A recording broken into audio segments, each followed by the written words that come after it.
প্রিয় বন্ধুগণ, অনেক দিন ড্রাগন গাছের পরিচর্যা নিয়ে কোনো ভিডিও দেইনি। এখন ফেব্রুয়ারি মাসে একটু ড্রাগন গাছের পরিচর্যার প্রয়োজন আছে। সেটা আপনাদের জন্য দেখানোর জন্য দীর্ঘদিন পরে আবার ভিডিও দিতে আসছি। আপনারা এই যে গোড়াটা দেখতে পাচ্ছেন, এই গোড়াটা আমি মালচিং করে রাখছিলাম কাঠের দিয়ে, ছিলকা দিয়ে বা কাঠের গুঁড়ি দিয়ে। এগুলাকে আমি আস্তে আস্তে করে সরাবো, কারণ এই ফেব্রুয়ারি মাসে আরেকবার খাবার দিবার প্রয়োজন আছে। সেই খাবার দিবার প্রয়োজনীয়তা হেতু আমাকে কিছু কিছু কাজ করতে হবে। আর একটা বড়ো কথা বলি, যে নিচে যে অবাঞ্ছিত ডালগুলা দেখছেন, এইগুলো আমাদেরকে কেটে দিতে হবে। এই যে দেখছেন কেটে দিচ্ছি, এইগুলো আপনাদেরকে এইভাবে কেটে দিতে হবে। ভিডিও একাই করছি, আবার গাছের ডালও নিজেই কাটছি, তাই একটু সমস্যা হচ্ছে। এই যে দেখছেন, এই যে অবাঞ্ছিত ডাল নিচে থেকে নেমে আসছে, এই ডালগুলো আমাকে কেটে দিতে হবে, নালে এই যে দেখছেন সার দিব বলছিলাম ফেব্রুয়ারি মাসে তাহলে 40টা গাছ আছে, 20 কিলো ভার্মি কম্পোজ, 4 কিলো হাড় গুঁড়া।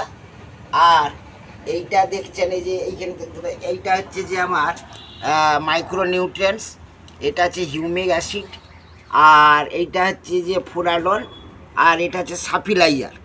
এই চারটা মিশ্রণ করে আমি ভালো করে মাখিয়ে প্রত্যেকটা গাছে 500 করে দেব। এইটা হচ্ছে যে মাইক্রো নিউট্রিয়েন্টস, এটা হচ্ছে যে হিউমিক অ্যাসিড, এটা হচ্ছে ফোরাডন, আর এটা হচ্ছে সাফিলাইজার। এই যে একসঙ্গে এইখানে দিয়ে রাখছি, এইখানটা ধরো একসঙ্গে দিয়ে রাখছি।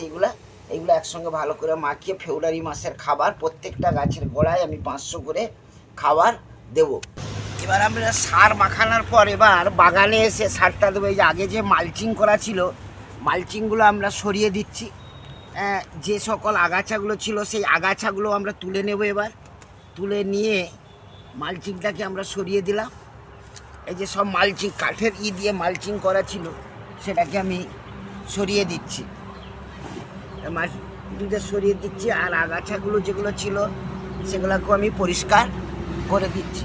আর দিয়ে এবার দেখবেন যে কিছু নিচের এই যে পিলারটায় কিছু অবাঞ্ছিত ডাল ছিল, সেই ডালগুলো আমি কেটে নেব। এগুলোকে কেটে নিতে হবে, কারণ এগুলো পিলারের মধ্যে দিয়ে যেতে পারবে না, তাই এগুলো আমরা কেটে নিচ্ছি। কেটে নেবার পর আরও কিছু ডাল রয়েছে, এগুলোকে আমরা কেটে নিলাম। এইভাবে কেটে নিতে হবে। নেবার পর এই যে সার, সেখানে যে সার মাখাইছিলাম, সেই সারগুলো আমি গোড়ায় দিয়ে দিচ্ছি। এইভাবে সারগুলো আবার গোড়াতে দিয়ে দিতে হবে।